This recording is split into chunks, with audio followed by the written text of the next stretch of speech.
Hello and welcome to another episode of The Bookie and the Beano, where we discuss the debits and credits of being an accountant or bookkeeper in the digital world we operate in today. I'm Kane Munro, owner of Active Outsourcing and Accountancy Online, and with me, as always, is Diane Lucas, superstar bookkeeper, consultant, and owner of Direct Management. Of course, Diane has just got back from QuickBooks Connect in San Jose. Di, have you reacclimatized yet? I did. Thank you very much, Kane. Back at work today, so always an exciting time to catch up on work when you've been away, isn't it? Yeah, absolutely. And I'd imagine it's banked up a fair bit in your absence, or your team have been looking after it for you very diligently while you've been away learning lots of cool stuff. My team have been looking after it beautifully for me, so it's only my own stuff that I need to catch up on. You're only as good as your team. So what were the highlights for you of QuickBooks Connect, apart from the shopping, which is great over there, I've heard, at the conference itself? What were your highlights? Oh, there was a conference, was there? Okay, yes. No, seriously, it was a big event. So there was lots of keynote speakers and lots of breakout sessions. One of the most interesting session, I think, was one from the UK, Ainsley Damari, and he was talking about blockchain. So blockchain being a very relevant topic, I guess, to today's discussions in accounting. So probably left more questions in my head than answered. Still not quite 100% sure what it's all about, but it is very interesting anyway. So if you happen to catch him at any time, then and he's talking about blockchain, try to listen to that one. Yeah, I've actually seen a couple of his webinars online, and I tried to attend one a couple of weeks ago, but the time difference meant that I would have had to get up at 2 a.m. So I'm really looking forward to understanding a little bit more about that and how that can affect our particular professions as well. What I did learn, there was a tweet that I put out to do with, so blockchain is the underpinning Bitcoins, the underpinning process that does all your Bitcoins and currencies, cryptocurrencies. What was made very clear was that cryptocurrency is not blockchain. So there is quite different. So a lot of people get those intertwined. Yeah, it is. It's a common confusion where you're right. The blockchain underpins things like the cryptocurrencies out there, but blockchain itself has a lot of functionality around smart contracts and things like that. And there's a lot of good providers out there, very reputable providers operating on the blockchain and using the blockchain for common uses. That's the important part. The cryptocurrency stuff is just your sort of spruik stuff where people, buy and sell coin and lose money really easily. Outside of that, Di, you've been to how many QuickBooks Connects now? This would be my fourth one. Fourth one. And there was Oprah one year. This year there was A-Rod, the ex-baseballer. There's a few other keynotes on there. It looked like a pretty good agenda. Yeah, there was, I'm not really, huge on that sort of talent when it comes to knowing who these superstars are. So I always have to Google who they are. So that's, just me, I guess. But always very interesting to hear these people because they do some inspirational talking and just keep the crowd motivated and enthralled. So when you've got 5,000 people listening to someone like A-Rod and then you can hear a pin drop, that's I think that's pretty talented. That's pretty impressive. Of course, you spoke to a few more people over there. We heard from some vendors last week. You spoke to some other people over there. They were businesses attending, were they? Yeah, so one thing that Intuit did was to bring together a small business bazaar.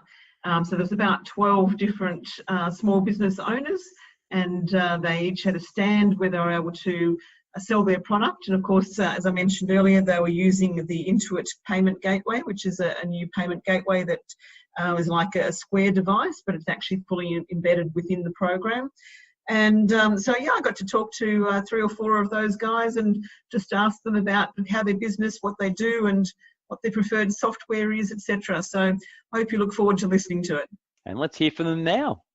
So I'm here with Sandy from No Tox Life. So Sandy's been say that 5 times. Yeah, well, I was going to say no Tox Life is especially from an accountant and bookkeeper. Tox tax. It's a bit hard to sort of actually get that one right. That's right. It's not no tax life. Yeah, pay your taxes. Please pay your taxes. Exactly. So Sandy, tell me a bit about yourself. Why? How did you get here to be at the small business stand here in the Discovery Hall of QuickBooks Connect, San Jose? Well, we were at another craft fair earlier in the year called Renegade Craft Fair, which in fact we're going to be in again this coming weekend. And one of the employees here at Intuit found us at the craft fair and invited us to attend. So what made you shine out that they invited you? I think it's probably that we make over 70 different products, and they're all made by hand by us in Los Angeles. What sort of products are they? We have candles, we have soaps, we have deodorants that actually really work. We have facial lotions and facial serums, eucalyptus steams, which are amazing. Oh, I just got to smell something that just from someone who went to bed rather early in the morning last night. I've just had my senses stimulated. Yes, the eucalyptus steam is great in the shower because it'll actually give you that effect in the shower. As you're in the shower, it steams and it releases the eucalyptus and the mint straight into your shower steam. So you're able to relax and refresh and wake up. You just want to spend all your time in the shower and not get out.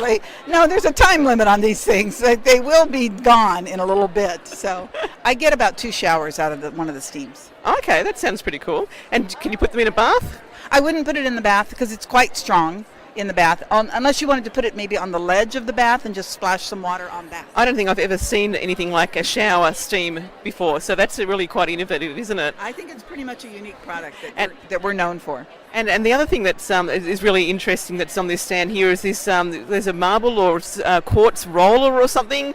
Yes. And what's that? This one that I'm holding in my hand is a rose quartz facial roller, and rose quartz is known for love and empathy.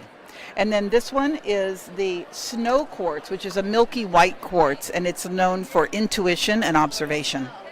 And you use these, not just to hang around and like look pretty. Yeah, right. This is not a mystical thing necessarily, although you could make it that.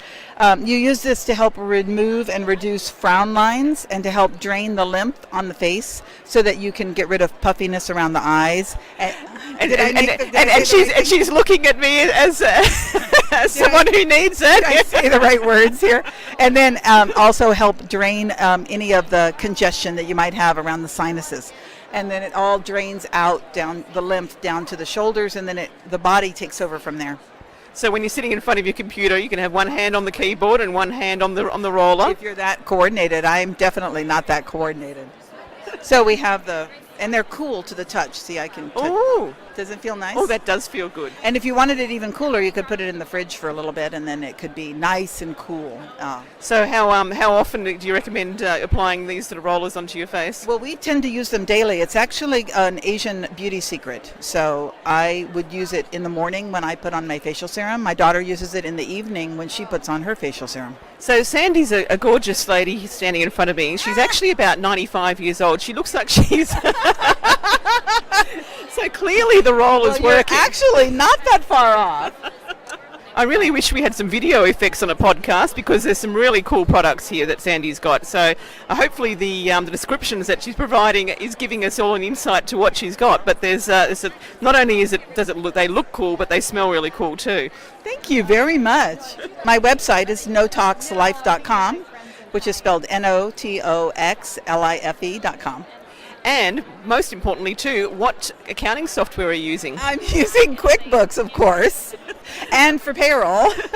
And do you have an advisor that you work with? Oh, no, actually I don't. So you do your own accounting? Yes. So, okay. Is that a best efficiency of your time? Generally. Well, at least it keeps it close to home. And you said you're using payroll as well, so how many employees do you have? We have 10. Wow, fantastic. How long have you been in business? 5 years. 5 years. So you started small from the garage or something? Started small in the kitchen. In the kitchen. Yes, now we have a 2,400 square foot warehouse, and we have a retail store in Los Angeles, and we're in about 100 different stores in the U.S., and we're in 3 different stores internationally. Wow. In Australia? I don't, and I need to have some in Australia, so hook me up. Well, everyone listening, you heard the website, so get on there. Could you actually do online sales? I do online sales, lots of online sales, and I ship internationally. Into Australia? Into Australia. Actually, I ship lots into Australia. There you go. That's why I need a website. I need a presence there in Australia. We actually got invited to the QuickBooks Connect in Australia for next May. Oh, in Melbourne? Yes, and we are seriously discussing how to get there. Melbourne is my hometown. Oh, good. So I've got a new friend here with Sandy Furman. So I will see you in Melbourne at QB Connect next year on May 30-31. Thank you very much. Okay, great. I'm here with Celia from Caramel Caravan Company. Or do you say Caramel Caravan Co.? It's a tongue twister. So we usually do say Caramel Caravan Co., but we might say company in certain situations. So both are correct. Okay. Yes. And so how do we find you? You can find us online, so we're at caramelcaravan.com, and our social media handle is Caramel Caravan on Instagram and Caramel Caravan Co. on Facebook. So a lot of C's, but we're on all the major social media platforms. So a bit of a tongue twister. If we tried to say it 10 times fast, we'd probably fall over. I think you probably would. It is also a little bit of an ode to myself and my co-founder, Courtney. So her name begins with a C, Courtney, and mine does as well, Celia. So we enjoy things like cooking, and we were actually previously called Cake and Caramel Co. So there's been a lot of C's floating around. So where does Caravan come from? So we're actually renovating an old vintage trailer from the 1950s, 1957. That should be done actually any day now, and we're planning on using that for pop-up shops, mobile events, and just to reinforce our brand and to use for a marketing perspective as well. So that's the Caravan aspect of the caramel. So tell me about your product. How did you start? What sort of products do you have? My business partner Courtney has been making caramels for years with her mom, so it's a family recipe, and she and I met in business school and decided it would be a great thing to take further. And Courtney had been experimenting with having a business of caramels for a little while, and so I came on board and we changed the name and ramped it up, and that's kind of how it's come into being. We've been in business for about a year and a half now. And how did you end up being here at QB Connect? So we actually did another type of trade show event or a craft fair actually in San Francisco called Renegade, and QuickBooks found us there, or Intuit found us there, reached out, told us about this, and we're very happy to be participating. Fantastic. Have you had a chance to look around at anyone else and all the other exhibitors or different things? We've walked through a bit and seen some of the other vendors, talked with some of the other vendors. It seems like a good mix of different types of products. We have great neighbors next to us who do handwritten note cards. So yeah, it seems like a great mix of vendors. And all of the vendors here are using the new Intuit or QuickBooks Payments gateway. How are you finding that? Haven't had any major issues. It's something similar to Square, which we've been using in the past. So most of the functionality I would say is the same. We know that it's kind of a newer product and it's being rolled out, and there's a great team of people here that are always ready to, assist if the reader, might need to be restarted or something. Is your particular, because you use QuickBooks Online, so does your particular reader connect back to your company file? Yes, it should, even though I have to be honest, we haven't checked yet after our sales yesterday. So I'm assuming things are there. Well, I saw a demo of it, and there's a new deposits tab, so that'll make life a bit easier. So with Square, you would have to have some sort of external sort of clearance system in trying to reconcile that one back. So yeah, this is all in product. So I'm looking forward. They reckon it'll be probably 12 months before it hits Australia. What sort of growth have you experienced in that last 18 months or so that you've been in business? I would say, it's been pretty dramatic. I would say the best snapshot for us to give that number is actually after the holiday season, because the holiday season is so big for us, and we are in the midst of holiday season. So actually, holidays for us, Christmas hits in, let's say, October or even almost September. So we're actually in the thick of things. I would say we are anticipating doubling our sales over last year, though. That's pretty significant growth. That's very impressive. So do you have an advisor that you work with to assist you with analysing the figures or setting some goals or things like that for your business? But you've been to business school, so... No, I think, even if you've been to business school, you can always have an advisor. But actually, we don't really have an official advisor, no. We kind of set our own targets. And we do try to, keep goals in mind and set goals for the next year. So I think we're relying mostly on ourselves at this point. We try to be realistic and see, what kind of new constraints we'll have as we grow. We'll need more materials, space, so we're going to have a rise in variable and fixed costs. But we've been doing most of that on our own. We always have good input from, I think, family, friends, and some people we know from our business school experience. But mostly I would say we're doing it. Do you have an external job as well, or is this your main job? No, this is the main job for myself and for Courtney, my business partner. Well, that's fantastic. Well, thank you so much for your time, and I wish you all the best. And nobody can see here, but because it's all on podcast. But Celia is 8 months pregnant, and she's. I think she was enjoying having a sit down at the moment, aren't you? Excellent excuse to sit. So thank you very much. Okay. Thank you. Bye. I'm here with Jeff Hall today from Woolly, and Jeff does wonderful leather products. So tell me a bit about yourself. Sure. So me and my co-founder Jake started this brand Woolly. It's woollymade.com, by the way, WOOLLY made.com. And we make premium handcrafted wallets for the modern consumer. So we laser cut and hand sew each of these leather wallets in our studio in Portland, Oregon. And we're appealing to people that appreciate handcraft, local made, high quality, but also want a very modern, minimal product, which we didn't really see on the market when we started. Can we purchase online? Yes, yeah. So we're selling, I think, 12 different style wallets online at woollymade.com. And you can purchase there or through one of our retailers that are in the US, Canada, and Japan. So the products are beautifully made, and they're a beautiful high quality leather as well. So are you appealing more to the male?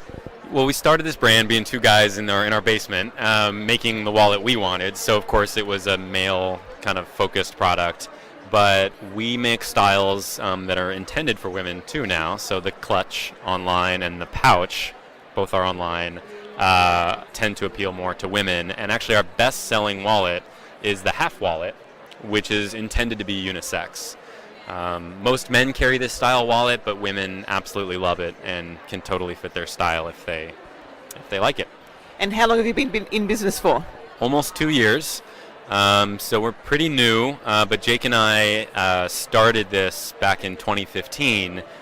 Started very casually, just making wallets in our basement. We didn't actually register the business and become official until February last year. So we're coming up on 2 years. I notice you've got a different payment gateway thing that you're using, and you said you're trialling it for Intuit. Yeah, so Intuit has given each of us vendors at the Business Bazaar here at this conference a POS device, a point of sale device that connects to an app you download, their app, and it takes payments, credit cards, Apple Pay, Google Pay, all that stuff at a sort of point of sale pop-up or marketer event like where we're at now. And what would you have used if you didn't have access to this? I would use Shopify, which is what I use, which is what our store is built on, our online store. They also provide a point of sale device, but it's a little less flashy. It's a smaller, you kind of have to hold it with two hands kind of thing. And it also doesn't do Apple Pay and Google Pay, which amazingly people love when they can come up and just make it easy. They get excited. And the big question, what accounting software do you use? Okay, so I might get in trouble for this, but I actually use Xero. But I'm being drawn in, I think, slowly over to QuickBooks because of the POS device, and the company's been great to work with. And all the wonderful people, absolutely. That's a big one, isn't it? That's huge. Yeah, so much support. It's been amazing being here at the Business Bazaar. Do you work with an advisor? I don't. I run my own books, but like we're learning with pretty much everything else we do in this business, we can't do it all on our own, and we sort of, reach a limit on capacity as we grow our business, what we can do ourselves. So maybe someday we'll be looking for some help there. So you spend your days in selling and manufacturing, and then your nights doing the books? Pretty much, yeah. Pretty much. There's so much more I'd love to do with our books, like catch up on some basic stuff, but we're just trying to take advantage of the business opportunities in front of us right now. Well, thankfully with cloud software, it's all so easy, isn't it? Yeah, absolutely. Yeah. Well, thank you so much for your time, and I wish you all the best, and hopefully we'll see you in Australia. But you do actually do online sales, and we can get your product shipped out to Australia, can't we? Yes, it's a flat $15 charge for international, so you could buy 100 things in our store. Welcome to go ahead and do that, and just pay $15 in shipping. And what was that website again? It's Woolly Made, WOOLLY Made, MADE.com. And last thing, we just launched Woolly Lab, which is an interface that lets you be the designer of your own handmade wallet. You choose leather colors, patterns, thread color, inscription, And so this was a Kickstarter funded project. We raised $25,000 to build it, and it's now online as well. If you go to woolymade.com, you'll see a Woolly Lab link, and you can play around with that interface. It's very fun. That is extraordinary. Thank you so much. Yeah. Okay, bye. Thank you. Bye. So I'm here, second day of QuickBooks Connect, and I'm actually out in the Discovery Hall where there's lots of little different businesses that Intuit have brought in, and I'm here today with Sven from Sven Ceramics. Is that right? Yes, that's right. So tell me a bit about yourself and a bit about your product. What do you and how did you get involved in coming here? And is this your first QuickBooks Connect, etc.? All those sort of wonderful questions. Okay. This is my first QuickBooks Connect, and I make ceramics out of San Francisco. It's all handmade. Me and my partner, we make everything, all the way the glaze and everything, all stages. And we got here because one of the employees of QuickBooks, I think she's actually an intern, saw us doing a pop-up in Oakland, and she liked our stuff and she invited us to come. Well, the products are really cool. They're really earthy and beautiful ceramics on or glazes on them, aren't they? They're really, it's just a really nice earthy sort of feel to them. Yes, that's really important to us, is having the the mixture between the color and then the raw clay, which we leave exposed most of the time on the rims, and they have a nice feel. And when I'm designing and making glazes, I like them to be like a satin matte color, and they're quite durable, dishwasher and microwave safe, and it takes a lot to get them to that stage. It's chemistry, so it takes some time. How long have you actually been doing this for? Is this something that you've always done and had a passion for from when you were a child, or? I was introduced to it as a child at a music and art camp that I've been going to my whole life, and I rediscovered it when I was in college, and I thought I was going to be like a painter, graphic designer, and then I saw a potter's wheel when I was taking one of my classes, and I was like, okay, I'm going to do that next semester, and then I just have been doing it ever since. The rest is history. That's right. Do you work with an advisor or anything like that? My neighbor who actually has bought a bunch of stuff from me, he's a CPA, and he's advised me a bit, but I do most of the accounting myself right now. I also do use QuickBooks. I use the self-employed version. It's less complicated, just accumulates all the spending and stuff I do that I link into it, and helps make it easier for me. But I definitely do not want to do it for very much longer. Why would that be? Just we get really busy with just the production and designing new pieces and glazes and stuff, and then just talking to customers and things, and it would be nice to just hand it off to someone, or maybe have a program that figure it out a little better so I don't have to do it, because all the time that I spend doing that, then I don't do it making ceramics. So you need to work on your business, not not spend your time doing things that someone else could do better for you. That's right. Yeah, I think I'm sure there's some places I'm either giving too much money to somebody, or hopefully not the opposite. I don't want to get in trouble. Well, hopefully you'll grow and you'll be able to have lots of people advising you, and you'll do fantastically, I'm sure. Yeah, I hope so. Well, I hope this has been a really successful event for you, and there's lots of people here, so hopefully that'll come past and you'll get a lot more exposure. Thank you for talking to me. Okay, thank you. That's all today for Booking the Beano. We'll be back soon with another episode, so until then, stay accurate. And thank you very much again, Kane, and I look forward to talking to you all next time. Bye.